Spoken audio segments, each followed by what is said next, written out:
ஜெய் வாராகி, என் அன்பு குழந்தையே, இப்பொழுது உன் நிலைமை எப்படி இருக்கிறது தெரியுமா? உன் மனம் என்ன யோசிக்கிறது தெரியுமா? ஒரு செயலை நீ புதிதாக செய்ய வேண்டும் என்று முடிவெடுத்து விட்டாய். ஆனால் அது செய்வதற்கு முன்பே இது இந்த நிலைமையாகுமோ, அந்த நிலைமையாகுமோ, சரியாக ஆகுமோ என்று பலவிதமான கோணத்தில் யோசித்துக் கொண்டே இருக்கிறாய். நான் உனக்கு ஒன்றே ஒன்று சொல்கிறேன். ஒரே பார்வை, அது நல்ல பார்வை மட்டும்தான். நல்லது மட்டுமே நடக்கும் என்று நீ நம்பி ஒரு புது செயலோ இல்லை நீ செய்து கொண்டிருக்கும் செயலிலோ உன்னுடைய முயற்சியை போடு. அதற்கு தகுந்தது போல் நிச்சயமான பலன் உனக்கு கிடைக்கும். நீ நல்லதை தான் யோசிக்க வேண்டும்.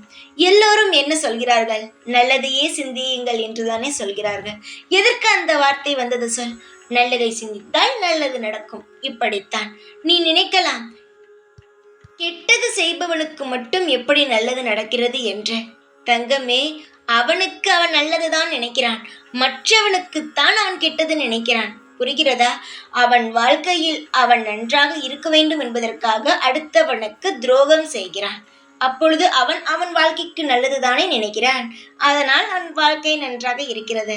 ஆனால் காலமும் நேரமும் அவனையும் சும்மாக விடாது. மற்றவர்களுக்கு நம் துரோகம் செய்தால் அதற்கான தண்டனையையும் நம் நிச்சயமாக அனுபவிக்க வேண்டும். உனக்கு நல்லது செய்தால் நல்லது எப்படி கிடைக்குமோ, கெட்டது செய்தால் கெட்டதும் நிச்சயமாகவே கிடைக்கும். உன்னுடைய மனதில் இருப்பது நல்லது நடக்க வேண்டும் என்று. அதை மட்டுமே யோசி. எதற்காக தேவையில்லாத சிந்தனைகள்? ஒரு சிந்தனை வரும் பொழுது அது பல மடங்காக மாறும். அது நல்லதாகவும் மாறும், கெட்டதாகவும் மாறும். கலந்து கலந்து மாறிக்கொண்டே இருக்கும். சிந்தனையை எப்பொழுதும் மனதுக்குள் விடாதே.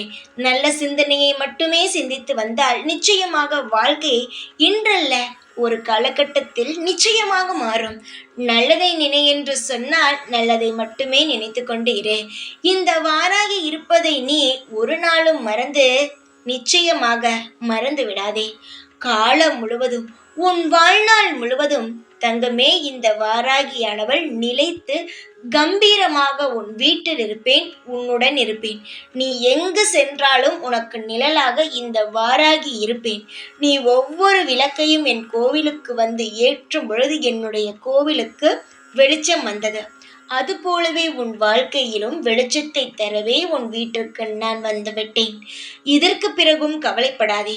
என்னுடைய வார்த்தையை நீ நம்பு. நீ நம்பினால் உன் வாழ்க்கை மாறும்.